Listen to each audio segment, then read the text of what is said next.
Welcome to the Send More Offers Real Estate Show with Brandon Barnes, showing you how to do wholesaling deals consistently without having to go on seller appointments.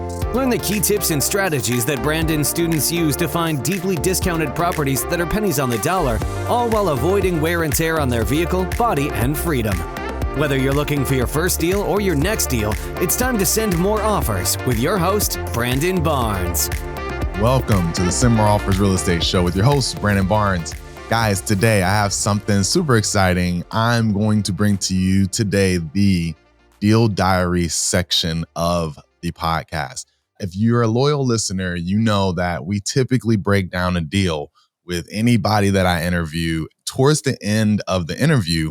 And I just had the great idea to really highlight this section of the show and bring to you guys the best stories from your favorite investors, crazy situations, great situations, amazing deals, some really funny stories, just so you get a day in the life of what it's like to be a real estate investor. And I thought I'd kick this off with one of my favorite deals. And I'm going to take you back circa 2017-18. I had an amazing deal in Rex, Georgia.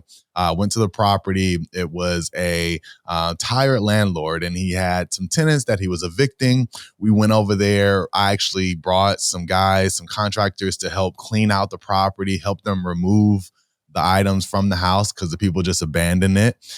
We did all this work for the property. And then the next day, I went back just to make sure everything was going well. And the neighbor walked over and said, "Hey, man, I see what's going on, but I really need another mattress for my kids' room." And so I was like, "Yeah, I don't think the owner would care about it." And so I said, "Yeah, you could take the mattress."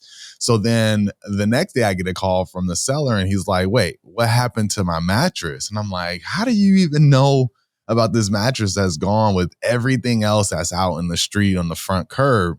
And so he's like, "Yeah, well, look, man, the deal's off. I need my mattress back." And so I go to the property immediately from getting that call, and I see him walking around other investors, other buyers. And I'm like, "Hey, what's going on? We got a contract. We're set to close. I already had the buyer set up, the closing attorney pulled title. We were ready to get this thing closed."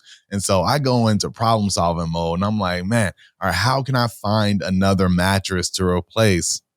I'm on Craigslist. I'm looking at yard sales. And then something came along, and ChatGPT wasn't around to help me solve this problem.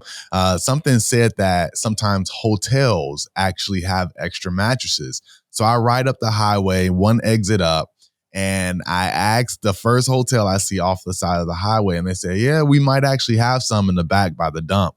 So I go back there. It's a bunch of mess, but there's mattresses and bed springs, box springs. And so I grabbed the one that's kind of the cleanest. It still has some creepy crawlies, crawling over it.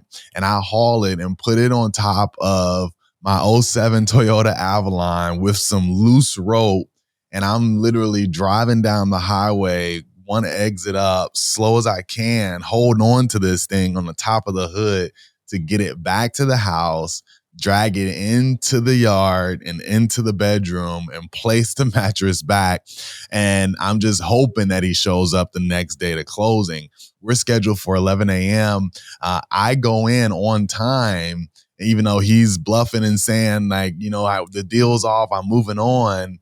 And I hear from the closing attorney, yeah, he actually came in, signed his papers early, and then he was on the first flight to Guatemala, and he was leaving the country, and he was going to be gone. So turned out that we ended up having a $15K payday on that deal, and it was a lovely closing, and it really helped us move the needle forward in the business at that time. But look, it was a lesson learned. Never let anybody take anything out of a house that you're working on and trying to get a deal closed. Just leave everything as is, regardless of whether or not you think that the owner won't want it. So this is my deal diary. I hope you guys enjoyed the story. There's plenty more to come. I can't wait to give you guys an inside look into some of the craziest deals from some of the best investors around the country. So stay tuned for more. And as always, send more offers, do more deals. Till next time, peace. That's all for this episode of the Send More Offers Real Estate Show with Brandon Barnes. But we know you're craving more knowledge to get yourself ready for that next deal. To schedule a call with Brandon to learn more about how to do deals consistently without seller appointments in a repeatable way, be sure to visit us at sendmoreoffers.com. And be sure to tune in for the next episode of the Send More Offers Real Estate Show.